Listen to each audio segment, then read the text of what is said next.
Hello and नमस्कार दोस्तों। Sonic buzz में आप सभी का स्वागत है। दोस्तों आज हम रिव्यू करने वाले हैं एक बहुत ही बेहतरीन ड्राइवर जो कि पीयरलेस सिम्फनी से आता है। दोस्तों ये एक बहुत ही वर्सेटाइल फुल रेंज ड्राइवर है जो कि वूफर बेस्ड है। और आप अगर इसकी बिल्ड क्वालिटी पे नज़र डालें तो ये बहुत ही शानदार है। इसमें डबल स्टैक मैग्नेट है। इसका एक्सकर्जन बहुत हाई है और इसकी बास्केट काफ़ी रिजिड है। अगर आप देखेंगे तो इसमें बैक साइड में यहाँ पे एक होल है जो इसमें एयर सर्कुलेशन के लिए हेल्प करता है। आप कॉइल्स में भी अगर नज़र डालें तो छोटे छोटे होल्स हैं जो कि इसको ठंडा रखने के लिए, एयर मूवमेंट के लिए और इसका वज़न रिड्यूस करने के लिए बनाए गए हैं। यदि आप बास्केट पे नज़र डालें तो आपको नीचे की तरफ ये ग्रूव्स दिखाई देंगे, छोटे छोटे कटआउट्स जो स्पाइडर के ठीक नीचे हैं। इन ग्रूव से भी एयर को मूव होने में हेल्प मिलती है और बहुत ज़्यादा ड्यूरेशन तक जब आप इसको प्ले करते हैं, कॉइल जब हीट होने लगती है तो वो हीट भी यहाँ से डेसिपेट होती है। ये एक ट्रीटेड पेपर कोन है। सराउंड जो है वो इसका रबर बेस्ड है, जो एज है। एक बार नज़र डालते हैं इसके मेजरमेंट पे दोस्तों।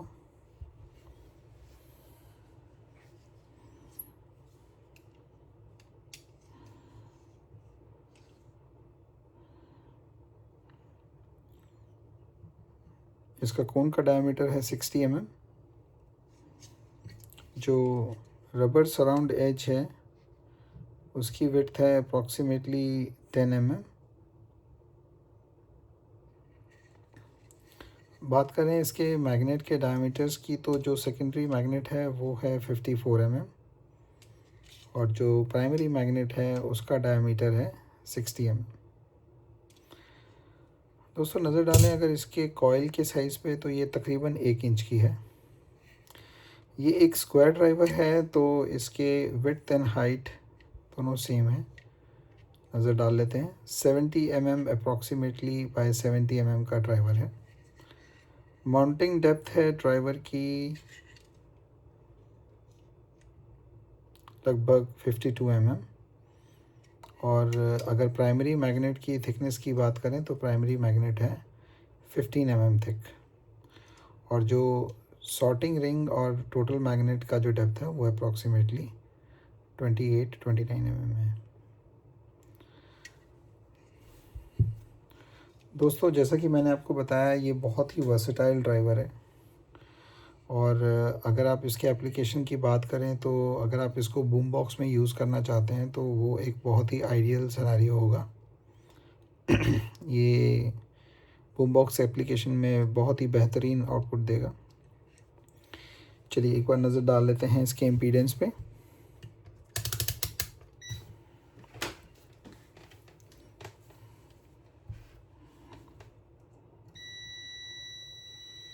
जैसा कि आप मीटर में देख पा रहे हैं दोस्तों, 16 ओम्स का ड्राइवर है ये।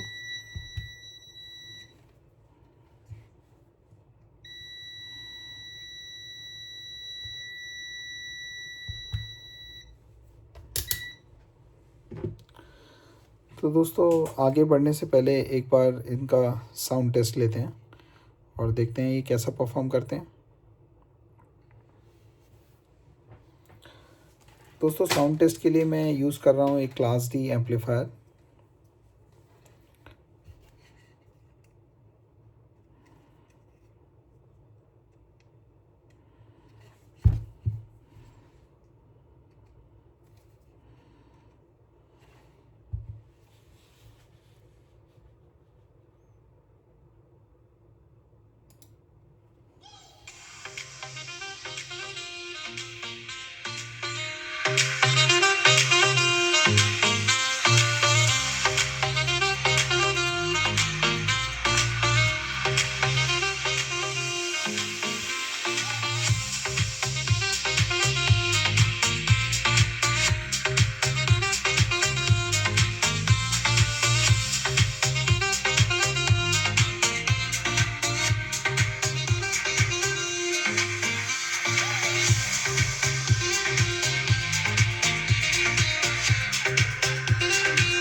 सो दोस्तों, आई होप आपको इसका साउंड टेस्ट अच्छा लगा होगा।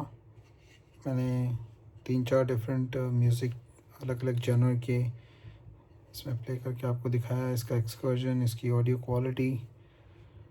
सो दोस्तों, अब बात करते हैं इसके यूज़ केस की। तो जैसा कि मैंने आपको बताया कि ये एक बूम बॉक्स एप्लीकेशन के लिए काफ़ी वर्सेटाइल ड्राइवर है। पर दोस्तों, एक स्पीकर को आइडेंटिफाई करने के लिए, एक स्पीकर को जानने के लिए सिर्फ उसके फ़िज़िकल अपीयरेंस, उसका एक्सकर्जन, उसका कोन, कॉइल, ये सारे पैरामीटर्स काफ़ी नहीं है दोस्तों। एक स्पीकर का असली पोटेंशियल जानने के लिए हमें उसके टेक्निकल पैरामीटर्स को जानना भी बहुत ज़रूरी है।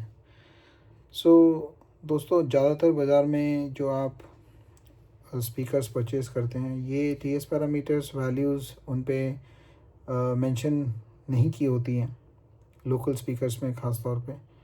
बट यदि आप किसी बड़े ब्रांड के स्पीकर्स की बात करें तो ये डिटेल्स आपको उनके पैम्फलेट या ब्रोशर के अंदर में ज़रूर मिल जाती है। बट जो आप लोकल मार्केट से या किसी पुराने डिवाइस में से एक्सट्रैक्ट किए हुए ड्राइवर्स जैसे कि ये हैं, अगर आप ऐसे ड्राइवर्स को मार्केट से परचेज़ करते हैं तो आपको पता नहीं चल पाएगा कि इसका एक्चुअल पोटेंशियल क्या है और किस तरह के एनक्लोजर में ये बेस्ट साउंड करेंगे। उसके लिए हमें एक डिवाइस की ज़रूरत होती है जो इसके टीएस पैरामीटर, टेक्निकल पैरामीटर्स हमें बता सकें, जिन्हें एक सॉफ्टवेयर की मदद से हम ये पता कर सकते हैं कि किस आइडियल साइज़ का बॉक्स इन स्पीकर्स के लिए ऑप्टिमल है, बेस्ट है। दोस्तों, वो डिवाइस डेटन ऑडियो की तरफ से आता है। डेटन ऑडियो का डैट्स V3 डिवाइस है। ये डिवाइस कंप्यूटर की मदद से, इसके सॉफ्टवेयर से आप आइडेंटिफाई कर सकते हैं कि आपके इस स्पीकर के टेक्निकल पैरामीटर्स क्या क्या हैं। इसी के साथ दोस्तों, हमें एक चीज़ की आवश्यकता और पड़ती है, वो है वेट। टीएस पैरामीटर्स 2 तरीके से रीड किए जाते हैं। एक फ्री एयर में, जब आप एनक्लोजर को एक सरफेस पे रख के फ्री एयर में उसके पैरामीटर्स मेजर करते हैं, और सेकंड होता है उसमें एक थोड़ा सा वेट ऐड करके। दोस्तों, ये वेट एक मेटल का, ब्रास बेस्ड बाथरूम फिटिंग का एक मेटल पीस है जिसका वेट 44 ग्राम्स है, इंक्लूडिंग दिस ब्लू टैक।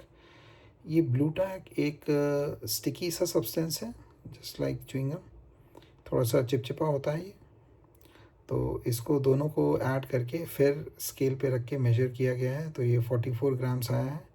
ये दोस्तों बहुत प्रिसाइज़ होना चाहिए, क्योंकि इसके प्रिसीजन पे इसके टीएस पैरामीटर्स स्पीकर्स के डिटरमाइन किए जाते हैं, जो कि काफ़ी मैटर करता है। तो चलिए दोस्तों, अब लैपटॉप स्क्रीन की तरफ चलते हैं और देखते हैं कि इन स्पीकर के टीएस पैरामीटर्स क्या निकल के आए। दोस्तों, टीएस पैरामीटर्स गेट करने से पहले आपको मेक श्योर करना होगा कि आपका जो ड्राइवर है ये किसी सॉफ्ट सरफेस पे हो, ताकि इसके टेस्ट के दौरान जब वाइब्रेशन प्रोड्यूस हो तो वो बॉटम सरफेस से इंटरफेयर ना हो। तो एक कुशन जैसा सा सब्सटेंस या फिर आप कोई सॉफ्ट टॉवल वगैरह भी कुछ रख सकते हैं, सो दैट इसके वाइब्रेशंस जो है वो रिवर्स इफ़ेक्ट ना डालें स्पीकर पे, तो आपके मेजरमेंट्स जो हैं वो गड़बड़ हो सकते हैं।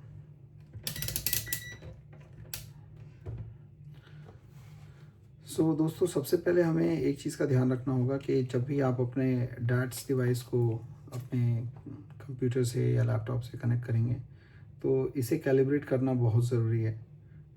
इसके कैलिब्रेशन के लिए आपको प्रोवाइड किए गए दोनों टर्मिनल्स पे दोनों लीड्स को कनेक्ट करना है, और सॉफ्टवेयर में जा कर के आपको इम्पीडेंस एनालाइज़र पे जाना है, एंड देन आपको चेक करना है इम्पीडेंस कैलिब्रेशन। ये डिफ़ॉल्ट वैल्यू है 1 किलो ओम्स की, जो बिल्ट इन रेजिस्टेंस इसमें लगा हुआ है। आपको सीधा ओके प्रेस करना है।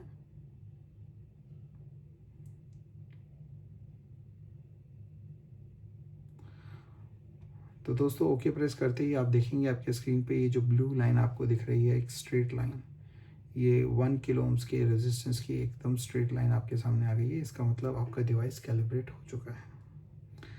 अब हम कनेक्ट करते हैं अपना ड्राइवर।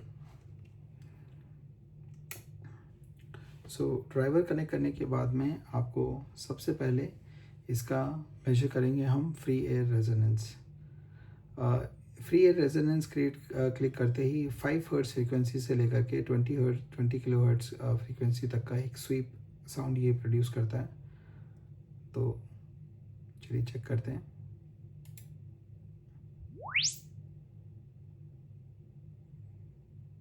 तो जैसा कि आप स्क्रीन पे देख सकते हैं, ये 5 हर्ट्ज से लेकर के 20,000 किलो हर्ट्ज तक का एक स्वीप साउंड है जो इसने प्रोड्यूस किया है। इसमें आपको इम्पीडेंस कर्व एंड स्वीप का कर्व दोनों दिख रहे हैं।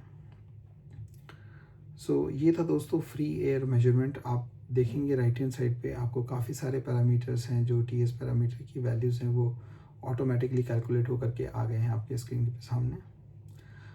अब दोस्तों जैसा कि मैंने आपको बताया था कि हमें टीएस पैरामीटर्स एक एडेड वेट के साथ भी कैलकुलेट करना होता है। तो अब हम वेट ऐड करेंगे।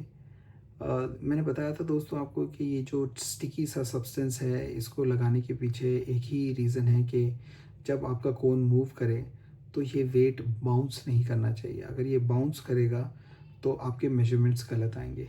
तो ये स्टिकी सा सब्सटेंस आपको हल्के से कॉइल के सेंटर में रख करके कोन के इसको बस हल्का सा प्रेस कर देना है ताकि ये चिपक जाए उस पर। और आप सॉफ्टवेयर पे राइट हैंड साइड पे आप देख सकते हैं कि एडेड मास मेथड ये एक तरीका होता है जिससे आप मेजर कर सकते हैं। सो हम यहाँ पे वो वैल्यू डालेंगे जो वेट हमने ऐड किया है। हमारे केस में ये वेट है 44 ग्राम्स का। सो मैंने 44 ऐड कर दिया है। अब हम चेक करेंगे, मेजर करेंगे स्पीकर के TS parameters with added mass.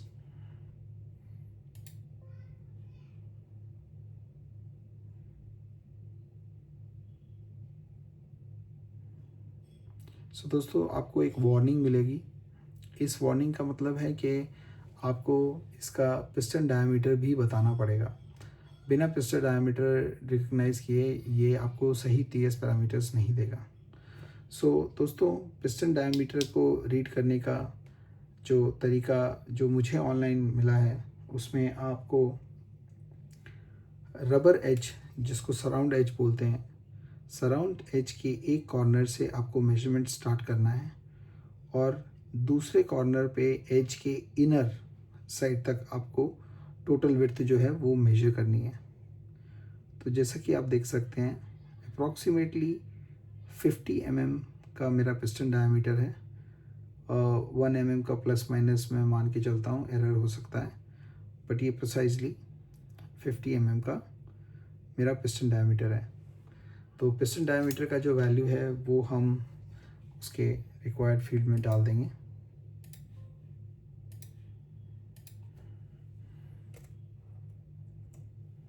$50 mm और फिर से ट्राई करते हैं।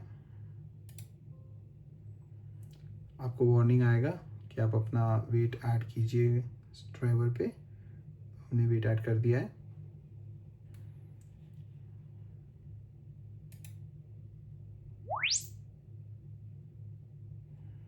आप सेकेंड स्वीप भी देख सकते हैं, बिल्कुल आइडेंटिकल है, इसमें कोई डिविएशन नहीं है, सिमिलर है। बट अब जो आप एडिशनल वैल्यूज़ देखेंगे वो भी आपके सामने यहाँ पे कैलकुलेट होकर के आ गए। सो दोस्तों ये टीएस पैरामीटर्स वो वैल्यूज़ हैं जो आपको चाहिए होते हैं डिटरमाइन करने के लिए कि ये ड्राइवर किस तरह के एनक्लोजर में बेस्ट साउंड परफॉर्म करेगा।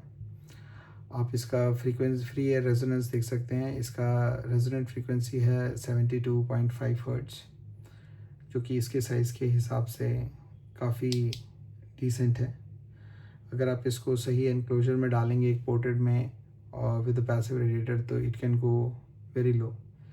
ये 50 हर्ट्ज तक भी जा सकता है, 50-55 हर्ट्ज तक भी जा सकता है, जो कि इसके साइज़ के हिसाब से एक बहुत ही अच्छा लो फ्रीक्वेंसी है। चलिए दोस्तों अभी इस वीडियो को एंड करते हैं। मैं आशा करता हूँ मेरी दी गई जानकारी से आप लोग को कुछ फ़ायदा हुआ होगा, आप लोगों को कुछ नया सीखने को मिला होगा। और ऐसे ही इन्फॉर्मेशन वाले वीडियोस के साथ फिर मिलेंगे एक दूसरे ड्राइवर के साथ। तब तक के लिए आप सभी का धन्यवाद और मिलते हैं हमारे अगले वीडियो में। Thank you.